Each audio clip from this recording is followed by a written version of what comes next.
السلام علیکم ورحمۃ اللہ وبرکاتہ۔ ناظرین کرام، آج ہم گفتگو کر رہے ہیں کہ مغرب میں قبول اسلام کا رجحان اور ہماری ذمہ داریاں۔ اسی حوالے سے میں بات عرض کر رہا تھا کہ جو لوگ دائرہ اسلام میں داخل ہوتے ہیں، آخر وہ کون سے احوال و واقعات ہوتے ہیں، اسلام کی خوبیاں ہوتی ہیں جو ان کے دل کو بھا جاتی ہیں اور وہ اپنے آبائی مذہب کو چھوڑ کے اسلام سے لپٹ جاتے ہیں اور اپنی زندگی اسلامی تعلیمات کے مطابق گزارنی شروع کر دیتے ہیں۔ یہ ایک بڑا انٹرسٹنگ موضوع ہے اس حوالے سے بھی کہ دیکھا جائے ایک بندہ اگر مسلمان ہوا ہے تو اس کے بیہائنڈ ریزنز کیا ہیں، وجوہات کیا ہیں۔ اور یہاں ایک دلچسپ بات اور بھی ہے کہ امریکہ کے اندر بہت تعداد میں لوگ مسلمان ہو رہے ہیں، لیکن وہاں پر 1/3 مرد ہیں جو مسلمان ہو رہے ہیں، اور وہاں پر جو اس کے علاوہ باقی ساری عورتیں جو ہیں وہ دائرہ اسلام کے اندر داخل ہو رہی ہیں۔ اسلام کے بارے میں عموماً ایک پروپیگنڈا یہ کیا جاتا ہے کہ یہ عورتوں پر زیادتی کرنے والا، ظلم کرنے والا، عورتوں کو گھروں کے اندر بند کر دینے والا مذہب ہے۔ لیکن جن عورتوں نے اسلام قبول کیا، انہوں نے اس حوالے سے جب اپنے اسلام قبول کرنے کے واقعات کا تذکرہ کیا تو سب سے زیادہ وہ جس بات سے متاثر ہوئیں وہ حقوق نسواں ہیں، کہ جو ویمن رائٹس ہیں اسلام میں، وہ کہتی ہیں ہم ان سے متاثر ہو کر ہم نے اسلام کو قبول کیا ہے کہ اسلام ایک بیلنسڈ مذہب ہے جو مادیت کے اندر اور روحانیت کے اندر ایک توازن پیدا کرتا ہے۔ تو جو میں ایک بات عرض کر رہا تھا کہ ایک نو مسلم، ان سے جب ملاقات ہوئی تو انہوں نے کہا کہ جو آپ لوگ مسلمان ہیں اور ہم لوگ بعد میں ریورٹ ہو کے مسلمان ہوئے ہیں، ایک بڑا ڈفرینس یہ ہے کہ انہوں نے ایک مثال دی۔ انہوں نے کہا کہ جس طرح ایک بچہ ایک ایسے گھر میں پیدا ہوتا ہے جو ملینئر ہیں، اور وہ اپنے بچوں کو کھیلنے کے لیے اور انجوائے کرنے کے لیے بڑے بڑے قیمتی ڈائمنڈز لا کے دیتے ہیں، اور وہ بچہ ان سے بچپن میں کھیلتا رہتا ہے۔ جب وہ بڑا ہو جاتا ہے اور کوئی آدمی اس کو وہی ڈائمنڈ جس کی 2000-3000 پاؤنڈ قیمت ہو، وہ اس کو لا کے دے دے کہ یہ آپ کو میں گفٹ کر رہا ہوں، اس کی نظروں میں اس کی ویلیو نہیں ہوگی، قدر نہیں ہوگی۔ وہ یہ سوچے گا یہ وہی ڈائمنڈ ہے بچپن میں جس سے میں کھیلا کرتا تھا۔ لیکن دوسری طرف ایک وہ شخص جو کسی غریب گھر میں پیدا ہوا ہو، افلاس کے اندر اپنی زندگی گزاری ہو، جب بڑا ہو کوئی شخص اس کو ایک قیمتی ڈائمنڈ لا کے دے دے اور اس کو بتایا کہ اس کی مارکیٹ ویلیو یہ ہے، تو وہ یقیناً بڑا خوش بھی ہوگا، اس کی قدر بھی کرے گا، اس کو سنبھال کے رکھے گا اور کوشش یہ کرے گا کہ اس کا مصرف بھی بے جا نہ ہو، اس کو اچھے طریقے سے صرف کیا جائے۔ یہ مثال دینے کے بعد انہوں نے مجھے کہا کہ آپ لوگ بائی برتھ مسلمان ہیں۔ ان کی بیوی مسلمان ہوئی اور وہ باقاعدہ طور پر مسلمانوں جیسا لباس پہنتی تھی، اور قرآن عزیز کے اندر جو تعلیمات مسلمان عورت کو دی گئیں حجاب کے حوالے سے، پردے کے حوالے سے، وہ ان پر عمل کرتی۔ اور ایک دفعہ انہیں کسی نے کہا کہ دیکھو دوسرے بھی تو مسلمان اس معاشرے میں رہتے ہیں، ان کی بچیاں باہر نکلتی ہیں، وہ تو پردہ نہیں کرتی، اور تم نیا مسلمان ہوئے، تمہیں کیا ضرورت ہے؟ اس نے آگے سے جواب دیا کہ میرے لیے یہ رول ماڈل نہیں ہے، میں مسلمان ہوئی ہوں اور محمد الرسول اللہ صلی اللہ علیہ وسلم پر ایمان لائی ہوں، اللہ کی ذات پر ایمان لائی ہوں، اور حضور علیہ الصلوۃ والسلام کی ازواج مطہرات اور آپ کی بیٹیاں وہ میری رول ماڈل ہیں۔ اگر وہ زندگی جس طرح گزارا کرتی تھی میں اس طرح اپنی زندگی گزاروں گی۔ تو وہ ان کا نام ابراہیم ہے جو مسلمان ہوئے، تو وہ مجھے کہنے لگے کہ آپ لوگ مسلمان ہوئے بائی برتھ، آپ کو بچپن سے ہی نماز، روزہ، زکوٰۃ، ذکر، فکر، ان کی تلقین کی جاتی رہی، اور آپ کی نظروں کے اندر جب بڑے ہوئے کسی نے بتا بھی دیا، نماز کا ذکر بھی کر دیا، آپ کو پتہ یہ وہی ہے جو بچپن میں ابو جی کہا کرتے تھے، مسجد میں امام صاحب کہا کرتے تھے یا ہم سنا کرتے تھے، وہ ویلیو، وہ قدر ان کی نظروں میں نہیں ہوتی۔ لیکن وہ کہتے ہیں کہ ہم نے جس طرح کا ماحول دیکھا، جس طرح پلے بڑے، اب زندگی کی ایک سٹیج میں جب عقل بھی پختہ، جسمانی صلاحیتیں بھی پختہ ہو چکی ہیں اور زمانہ دیکھ چکے ہیں، اب ہم جب اسلام ہم نے قبول کیا ہے تو ہمیں اسلام کی جو لذت، جو چاشنی، اس سے جو اطمینان قلب ملا ہے، اس کو جب ہم اپنی سابقہ زندگی سے کمپیئر کرتے ہیں تو ہم کہتے ہیں یہ تو ہمارے لیے ایک بہترین اثاثہ اور وہ ڈائمنڈ ہے جس کی ہمیں قدر کرنی چاہیے اور اس کو سنبھال کے رکھنا چاہیے۔ وہ مجھے کہنے لگے کہ بنیادی طور پر یہ فرق ہے آپ کے درمیان اور ان لوگوں کے درمیان جو کہ مسلمان ہوئے ہیں، اسلام کو سمجھ کے، اسلام کی تعلیمات سے متاثر ہو کے۔ ہم جب اس تاریخ کو پڑھتے ہیں کہ جن لوگوں نے اسلام قبول کیا ہے، اتنا آسان کام نہیں ہے، بڑے بڑے کٹھن مرحلے ان کے رستوں میں آئے، انہیں جلا وطن کیا گیا، مارا پیٹا گیا، قتل و غارت تک بات پہنچی، گالی گلوچ دے کے ان کی اذیتیں دی گئیں، گھر بدر کر دیا گیا، فیملی سے انہیں لا تعلق کر دیا گیا، انہیں سوشل بائیکاٹ کا سامنا کرنا پڑا۔ لیکن اس کے باوجود جب دل کی گہرائیوں کے اندر پیوست ہو گئی اسلام کی محبت، تو انہوں نے ان تمام مشکلات اور مصائب کا کھلے دل سے مقابلہ کیا، لیکن انہوں نے اسلام کو چھوڑا نہیں، اسلام سے دور نہیں ہوئے۔ حضور علیہ الصلوۃ والسلام کے مبارک زمانے کے اندر بھی بے شمار ایسے واقعات ملتے ہیں کہ جن کے اندر ایسی مشکلات کا سامنا ان دائرہ اسلام میں آنے والوں کو ہوتا رہا، اور اس کے بعد آج کے دور کے اندر بھی جب ہم غیر مسلم جو دائرہ اسلام میں داخل ہوئے ان کے احوال و واقعات کو پڑھتے ہیں تو ان کے واقعات کے اندر بھی یہ چیزیں یقیناً ملتی ہیں۔ ہمیں اس بات کو جاننا اور سمجھنا چاہیے کہ اسلام ایک ایسی نعمت غیر مترقبہ ہے کہ جو اللہ تبارک و تعالی نے ہمیں عطا فرمائی ہے، اور اس رب ذوالجلال نے اپنے بندوں پر ایک بہت بڑا انعام فرمایا ہے۔ اور اگر میں یہ کہوں کہ دنیا کے اندر سب سے بڑا انعام یہی ہے تو یقیناً یہ بے جا نہیں ہوگا۔ بلا شبہ دائرہ اسلام میں داخل ہونے والے نو مسلم لوگ، ان میں سے بہت سارے ایسے ہیں کہ جب انہوں نے یہ ارادہ کیا، اسلام قبول کر لیا، تو اس کی جو پاداش میں بے پناہ آلام و مصائب ان کے رستے میں آئے جن کو انہوں نے برداشت کیا۔ اور یہاں پر اصحاب رسول صلی اللہ علیہ وآلہ وسلم کی زندگی اور قرآنی تعلیمات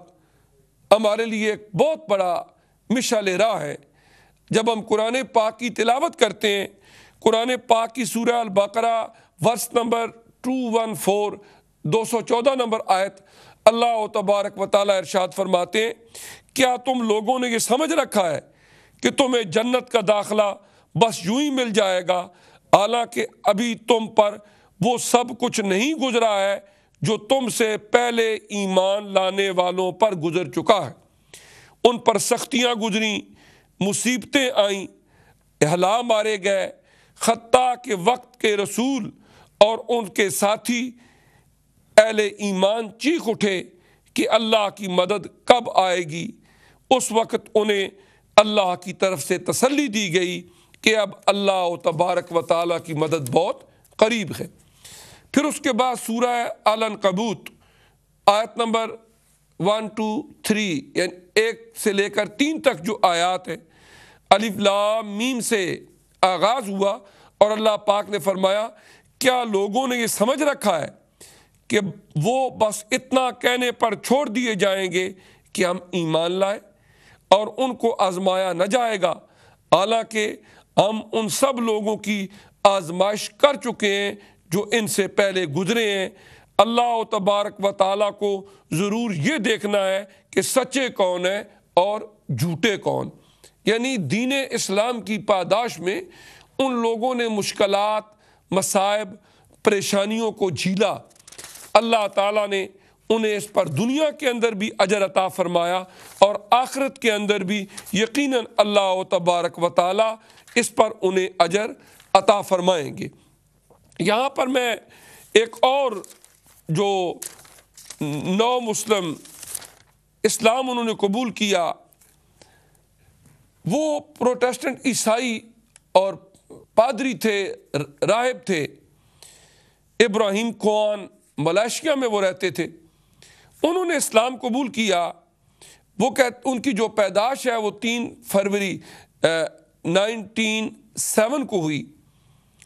اور ابتداً ان کے والدین بدھ مت مذہب سے تعلق رکھتے تھے، پھر یہ عیسائی ہو گئے، پھر راہب بن گئے. پھر اس کے بعد انہوں نے کمپیریٹیو اسٹڈی کی اسلام کی اور کرسچینٹی کی، کہ آخر اتنے لوگ جو مسلمان عمل کرتے ہیں دین اسلام کے مطابق اور بڑی پرسکون زندگی گزارتے ہیں، اس کی وجہ کیا ہے؟ وہ کہتے ہیں کہ قرآن کے مسلسل اور غیر مطالعہ نے مجھے حقیقت کے قریب کر دیا اور عیسائیت کے عقائد کا کھوکھلا پن مجھ پر واضح ہوتا گیا. مثال کے طور پر وہ کہتے ہیں کہ عقیدہ تثلیث وہ گورکھ دندہ ہے جسے ہر عیسائی سمجھے بغیر اختیار کرتا ہے، حالانکہ دنیا میں کوئی ایسی کتاب ہے ہی نہیں جس میں اس پیچیدہ مسئلے کی وضاحت یا تفہیم موجود ہے. یعنی میں نہیں کہہ رہا، کوئی مسلمان نہیں کہہ رہا، بلکہ ایک وہ شخص جو ایک عرصہ دراز تک اپنی زندگی کے 60 سال تک جب ان کی عمر ہوئی وہ یہ تبلیغ کا فریضہ عیسائی کی حیثیت سے، عیسائی پادری کی حیثیت سے سر انجام دیتے رہے. وہ کہتے ہیں کہ اس کے مقابلے میں اسلام توحید کا صاف ستھرا اور عقلی و منطقی عقیدہ رکھتا ہے. یعنی اللہ تعالیٰ کی کبریائی میں کوئی شریک نہیں، اس کے سوا کوئی لائق عبادت نہیں، ذات و صفات میں وہ یکتا ہے، اور محمد الرسول اللہ صلی اللہ علیہ وآلہ وسلم اس اللہ تعالیٰ کے آخری رسول اور نبی ہیں، اور آپ کے بعد کوئی نبی اور رسول نہیں آئے گا. وہ کہتے ہیں کہ یہ اسلام کے وہ بنیادی عقائد ہیں جنہوں نے مجھے متاثر کیا اور میں نے اسلام کو قبول کر لیا. انہوں نے اپنی ایک تحریر کے اندر جب اپنے جذبات کا اظہار کیا کہ میں نے اسلام کو کیوں قبول کیا، تو وہ کہتے ہیں کہ ہم نے زندگی کے ظاہری ڈھانچے کو بے حد خوبصورتی اور سلیقے سے سجایا ہے، مگر باطن کی بنیادی اور ضروری احتیاجات کو نظر انداز کر بیٹھے ہیں. ہم نے ایک حسین و جمیل پیالہ تو بنایا ہے، اس کی آرائش بھی خوب کی ہے، اس کے بیرونی حصے کی صفائی کا بھی بہت خیال رکھتے ہیں، لیکن یہ نہیں دیکھا کہ اس کے اندر خوش ذائقہ زہر بھرا ہوا ہے، اس کے اندر پوائزن ہے. بڑی خوبصورت بات انہوں نے کہی کہ بظاہر اپنے وجود کو بہتر سے بہتر شیمپو سے، صابن سے، کس طریقے سے میل کچیل اتاری جائے، بالوں کا خیال رکھا جائے، اپنی تزئین اور آرائش کا خیال رکھا جائے. وہ کہتے ہیں کہ میں یہ سمجھا ہوں کہ میں ایک ایسے پیالے کو باہر سے صاف کر رہا ہوں جس کے اندر خوش ذائقہ ظاہر بھری ہوئی ہے. ہم نے علم کی ساری صلاحیتوں اور عمل کی ساری قوتوں کو محض جسمانی عیش و آرام مہیا کرنے کے لیے استعمال کیا ہے، لیکن روح کے تقاضوں کی پرواہ نہیں کی، اور اس روح کے تقاضوں کو ہم نے بے یار و مددگار چھوڑ دیا ہے. یہ جذبات اور احساسات ایک ایسے شخص کے ہیں کہ جو بدھ مذہب کے اندر پیدا ہوا، عیسائیت کو قبول کیا، 60 سال کی عمر تک عیسائیت کی تبلیغ کرتا رہا، لیکن پھر اللہ تعالیٰ نے جب اس کو اسلام کے مطالعہ کی توفیق عطا کی، اس نے اپنے عیسائی مذہب کو چھوڑا اور دائرہ اسلام میں داخل ہو گیا. وہ کہتے ہیں کہ اس اندوناک کیفیت کے برعکس اسلام زندگی گزارنے کا ایک درمیانہ اور متوازن لائحہ عمل دیتا ہے. اسلام مادیت اور روحانیت میں ایک خوبصورت توازن پیدا کرتا ہے اور دونوں میں سے کسی کو بھی نظر انداز نہیں کرتا۔ اسلام کا مطلب ہے اطاعت، اللہ کی اطاعت، اس کے قوانین اور احکامات کی اطاعت، اور اس کے پیارے رسول صلی اللہ علیہ وسلم کی اطاعت، مخلوقات کی خیر خواہی اور معاشرے کی اصلاح و بہبود کی فکر۔ وہ کہتے ہیں یہ وہ اسلام کی خوبیاں ہیں اور تعلیمات ہیں جنہوں نے مجھے متاثر کیا اور میں نے اسلام کو قبول کر لیا۔ وہ کہتے ہیں کہ عیسائیت، تہذیب حاضر اور اسلام کے تقابلی مطالعہ نے مجھے اسلام کی طرف متوجہ ہونے پر مجبور کر دیا۔ میں نے دل کی انتہائی گہرائیوں سے اسلام کو قبول کر لیا اور سچے مسلمان کی طرح اسلامی قوانین کی پیروی کو قبول کیا۔ اسلام نے مجھے یہ سکھایا کہ میں غریبوں اور ضرورت مندوں کی ضروریات اور مشکلات کو سمجھوں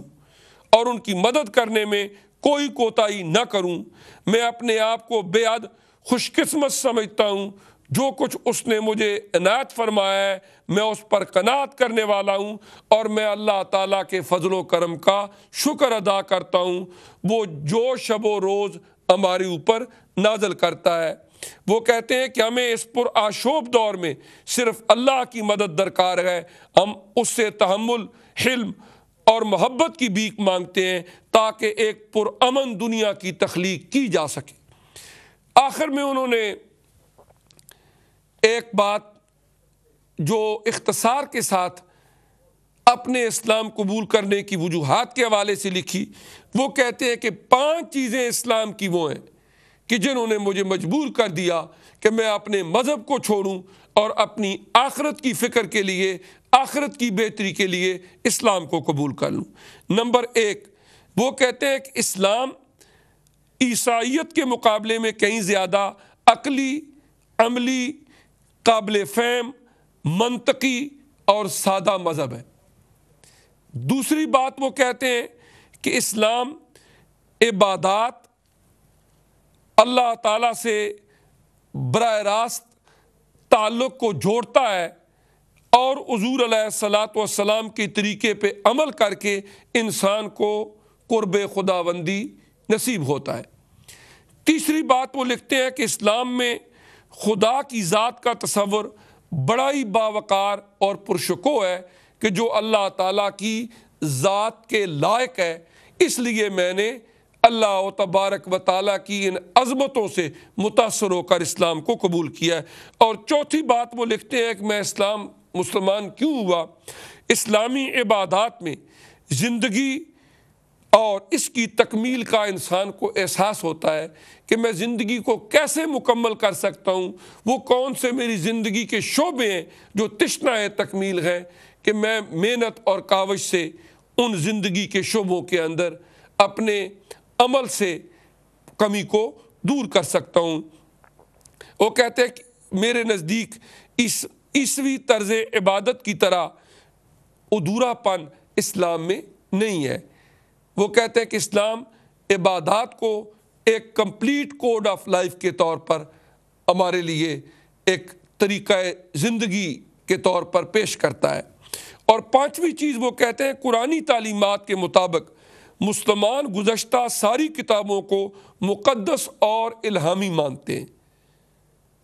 اور اگرچہ وہ کتابیں تحریف کی نظر ہو چکی ہیں، قرآن ہر قسم کی ترمیم اور تبدیلی سے محفوظ ہے اور پہلی کتابوں اور رسولوں کی تصدیق کرتا ہے۔ وہ کہتے ہیں کہ یہ وہ چیزیں ہیں کہ جنہوں نے مجھے متاثر کیا۔ ابراہیم قوان وہ کہتے ہیں میں نے اپنے مذہب کو چھوڑ کے اسلام کو قبول کر لیا۔ تو ناظرین کرام، اگر ایک غیر مسلم آدمی وہ قرآن کا مطالعہ کرتا ہے، حضور علیہ السلام کی زندگی کا مطالعہ کرتا ہے اور قرآن کو سمجھنے کی کوشش کرتا ہے، اس کے لیے تو یہ دروازے کھل جائیں، اسے تو عمل کی توفیق نصیب ہو جائے۔ اور ہم اگر اپنے بارے میں جائزہ لیں کہ ایک تو بات ہمارے موضوع میں یہ ہے کہ مغرب کے اندر رجحان بڑھ رہا ہے مسلمان ہونے کا، عورتیں مرد ایک پختہ عمر کے اندر اپنے مذہب کو، ملت کو چھوڑ کے اسلام کے دامن میں پناہ لینا چاہتے ہیں، لیکن دوسری طرف ہماری ذمہ داریاں کیا ہیں؟ اس وقت ہمارے معاشروں کے اندر کوئی ٹاؤن جہاں پر مسلمانوں کی آبادی ایسا نہیں جہاں پر درجنوں یا سینکڑوں کے حساب سے وہ عورتیں نہ ہوں جن کے گھر مسلمان بچے پیدا ہو رہے ہیں۔ کچھ وہ ہیں کہ جو ابھی تک اہل کتاب ہے، اسلام نہیں بھی قبول کیا، لیکن بیشتر وہ ہیں کہ جو اسلام قبول کر چکی ہیں۔ لیکن ہوتا یہ ہے کہ جس فیملی کے اندر، جس گھر کے اندر اسلام قبول کر کے وہ آتی ہیں، اگر وہ خود بعمل مسلمان نہیں ہوں گے تو ان کی آنے والی بہو بیٹی وہ بھی کماکہو اسلامی تعلیمات سے روشناس نہیں ہو سکے گی۔ اس لیے ان کی تعلیم، ان کی تربیت کا جو اہتمام کرنا ہمارے لیے ضروری ہے کہ جو لوگ آئے ہیں، اسلام قبول کیا ہے، ان کی ان ضروریات کی کفالت، خواہ وہ روحانی تربیت ہو، اخلاقی بالیدگی ہو، اسلام کی ظاہری تعلیمات ہوں، یا اپنے اس نے اخلاق اور اس نے کردار سے ان کے دلوں کے اندر ایک جگہ بنا کے انہیں دین پر مستقیم اور مضبوط کرنا ہو۔ یہ وہ ہماری ذمہ داریاں ہیں اس معاشرے کے اندر رہتے ہوئے۔ بسا اوقات جب ہم لوگ ان ذمہ داریوں کو نہیں نبھاتے، اب وہ عورتیں جنہوں نے کسی بھی وجہ سے اسلام تو قبول کر لیا، اسلام کے دائرے میں تو آ گئیں، لیکن انہیں تربیت کے مواقع ہم نے فراہم نہیں کیے۔ میں یہاں پر یہ چاہوں گا کہ ہماری مساجد کے اندر باقاعدہ طور پر ویکینڈ کے اوپر ایسی کلاسز کا اہتمام کیا جائے کہ جہاں پر انگلش میں صرف ان بچیوں کو پڑھایا جائے کہ جو غیر مسلم ہیں اور انہوں نے اسلام قبول کیا ہے، ان کے لیے باقاعدہ طور پر اہتمام کیا جائے، اور جو مرد مسلمان ہوتے ہیں ان کے لیے اہتمام کیا جائے، ان کے لیے ریفریشمنٹ کا ارینج کیا جائے، ان کو اچھا ماحول مہیا کیا جائے، اور تاکہ اگر وہ اچھی مسلمان مائیں بنے گی تو آئندہ آنے والی نسلوں کی اچھی تربیت بھی کر سکیں گی۔ تو ناظرین کرام، ہمارا آج کا موضوع مغرب میں قبول اسلام کا رجحان اور ہماری ذمہ داریاں، اس پر آج ہم گفتگو کر رہے ہیں۔ ہماری ٹیلی فون لائنز بھی اب انشاءاللہ کھلی ہیں، اور کوئی صاحب اگر اس حوالے سے سوال کرنا چاہیں، اپنے خیالات کا اظہار کرنا چاہیں، تو وہ ہمارے ساتھ محو گفتگو ہو سکتے ہیں۔ تو ناظرین کرام، میں عرض کر رہا تھا کہ اس طریقے سے یہ ہماری ذمہ داریوں میں بات شامل ہے کہ ان لوگوں کو جب وہ اسلام قبول کر کے آ گئے ہیں تو ان کو ایسا اخلاق اور رویوں کے حوالے سے ماحول دیں کہ وہ خوش ہوں، اور خوش ہو کے اسلام کی تعلیمات پر عمل کریں۔ اور اگر ہم اس چیز کی پرواہ نہیں کریں گے اور ہماری وجہ سے کوئی شخص اسلام قبول کرنے کے بعد مرتد ہو جاتا ہے ہمارے کردار اور رویوں کی وجہ سے، تو یقیناً اس کے ذمہ دار ہم ہی ہوں گے۔ یہاں پر میں ایک اور واقعہ آپ کے ساتھ اسی موضوع کے حوالے سے شیئر کرنا چاہوں گا کہ بہت عرصے کی بات ہے، جب آج سے تقریباً 14 ایئرز اگو ہوگا، کہ لاہور میں ایک نوجوان تھا، وہ امریکہ گیا، وہاں سے اس نے شادی کی ایک امریکن لڑکی سے، پھر وہ واپس لاہور آیا۔ اس کے ماموں جان، اس لڑکے کے ماموں جان میرے اچھے جاننے والے تھے، انہوں نے مجھے کہا کہ میرا بھانجا اس طرح امریکہ گیا تھا، وہاں سے ایک لڑکی کو مسلمان کیا اور اس کے ساتھ شادی کی، وہ امریکن کرسچن تھی، وہ ریورٹ ہوئی اسلام کی طرف، اور وہ ان کو ساتھ لے کر آیا ہے، اور میں یہ چاہتا ہوں کہ وہاں پر بھی وہ کوئی صحیح تعلیم تربیت کا اہتمام نہیں کر سکا، تو اگر آپ کچھ وقت نکال کے اس کی تعلیم تربیت کے لیے کچھ اہتمام کریں۔ بہرکیف بات ہو گئی ویک میں 2 دن اس طرح ان سے کوئی 1 گھنٹے 1.5 گھنٹے کی ملاقات ہوتی ہے، ہم ان کو اسلام کے حوالے سے کچھ نہ کچھ بتاتے، اسلام کے بیسک بیلیفز کیا ہیں اور اسلام کے زندگی گزارنے کا خوبصورت طریقہ ہے، اس میں عبادات کا کیا نظام ہے، دیگر اخلاقیات معاملات کے حوالے سے۔ ایک دن جب نماز کے حوالے سے میں بات بتا رہا تھا کہ